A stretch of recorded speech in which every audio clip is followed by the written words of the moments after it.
Ever been in the middle of sex and instead of a moan of pleasure, you hear, "Help, I'm getting crushed," inside your head? If I told you a couple almost lost their intimacy not because of weight, but because their minds went on strike, would you believe it? It was a gray Tuesday morning when Sarah and Michael walked into my office, and honestly, the weather wasn't the only thing with no spark. Sarah kept staring at the floor, and Michael was squeezing his hands together like he was trying to hold on to the last bit of control in his life. I smiled and invited them to sit. The silence between them was louder than any confession.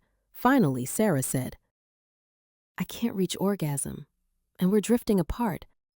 I think something's wrong with my body." Michael let out a deep sigh. "Or maybe something's wrong with me. I gain weight. A lot. Not TV show dramatic, but enough that when I get on the bed, I feel like I'm fighting gravity." Sarah gave a smile that looked more like breaking than laughing. I said, "Let's make something clear from the start. We're not here to find who's at fault. We're here to find meaning. So let me ask you something. What if the weight is just a symptom, not the real issue?" For the first time, they looked at each other, not to defend, but to understand. Session 1. The kind of honesty that heals, not hurts. I asked each of them to talk without interruptions. Michael said, "I'm ashamed of my body. Sarah says it's fine, but when I'm on top of her, I'm not scared she won't finish. I'm scared the bed won't survive, so I rush, just to get it over with." Sarah added, "That makes it impossible for me to focus. I keep thinking, is he avoiding me? Is he disgusted? Does he not want me anymore?" Then she whispered, "Not reaching orgasm feels like proof that I'm failing." I didn't need to diagnose anything. The pain was already speaking. All I said was, "Sometimes the body is just the messenger. Let's listen to the message before we fix the body." No exercises that day. Some wounds need space, not homework. Session 2. When fear replaces pleasure. They came back the next week. Michael looked like someone who had finally admitted something out loud. He said, "I avoid sex. Not because I don't want Sarah. I want her so much. But I'd rather not start something if I think she'll end up disappointed." Sarah looked shocked. "I thought you were pulling away because I'm not attractive anymore." I told Michael, "When you avoid intimacy, you're not protecting her. You're feeding her imagination, and the human mind is an expert at disaster stories." Michael half laughed. "Then my mind deserves an Oscar." I said, "Let's make your mind a witness, not a screenwriter." Their only assignment that week was no sex at all, just sleep next to each other with zero expectations. Sarah asked, "What if we get turned on?" I said, "Great news, your bodies work, but still no goal, just presence." Michael asked, "So basically like a charger sitting next to the outlet?" I said, "Exactly, only this time the outlet won't get offended." They both laughed, and that was the first soft moment between them. Session 3. Turning the body back on, slowly. They returned smiling. Sarah said, "You won't believe this. Without sex, we got closer. We actually talked, without fighting." Michael added, "And the bed survived."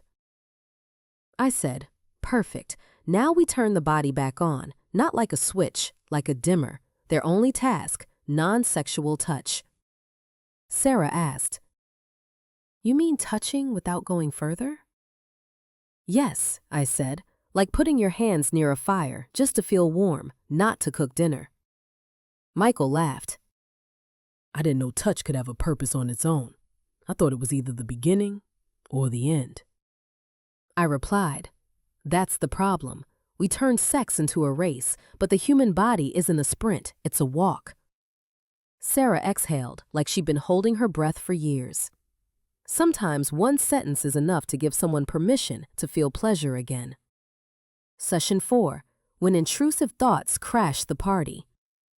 This session was mostly about Sarah. She said, "In the middle of sex, instead of feeling anything, my brain keeps checking.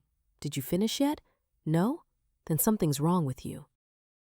I told her, you don't want pleasure, you want safety, and when the brain feels unsafe, the body shuts down.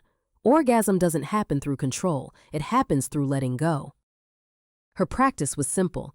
Every time a thought showed up, she'd say, right now I'm thinking, not experiencing. Michael asked, so I should do that too? Like when I think I'm breaking the bed? I said, no. You just promise me we won't replace the bed until therapy is done. I want you both to learn the problem wasn't the furniture, it was the pressure. Michael laughed. So you're protecting our marriage and our bed? I said, I'm only responsible for the marriage. The bed is your department. Session 5. Choosing each other again. They walked in glowing. Sarah said, we had sex a few times this week, not because we should, but because we wanted to. Michael smiled, and I didn't rush. First time I felt like I didn't need to perform. I just had to be there. I said, when presence replaces performance, the body finds its way back. Sarah added, I still didn't reach orgasm, but I don't feel broken. I feel awake. I said, that means you've disconnected from the outcome and reconnected to the process. That's where healing actually begins. Session 6. What happens when nobody forces it? The next week, Sarah walked in and said before sitting down, I did. I reached it. I didn't act surprised, because I knew when the body feels safe, pleasure finds its own way home. Michael added, and the funny part? It happened on a night we weren't trying at all. I said, exactly. Orgasm is like a guest. If you send a formal invitation, it won't show up. But if the house is peaceful, it stops by unexpectedly. Sarah laughed. We decided to keep the bed. It survived our transformation. It deserves to stay. Michael nodded. But maybe we'll tighten the screws, just in case. Sometimes healing doesn't begin with changing the body, but with making peace between the body and the mind. When the mind stops judging, the body stops defending, and real intimacy comes not from performance, but from emotional safety. Now it's your turn. Tell me in the comments, what's harder, changing the number on the scale or changing the voice in your head that judges you? If you enjoyed this style of therapeutic storytelling with a touch of humor, like, subscribe, and stay tuned for the next story. Thanks for watching. Stay with me for more.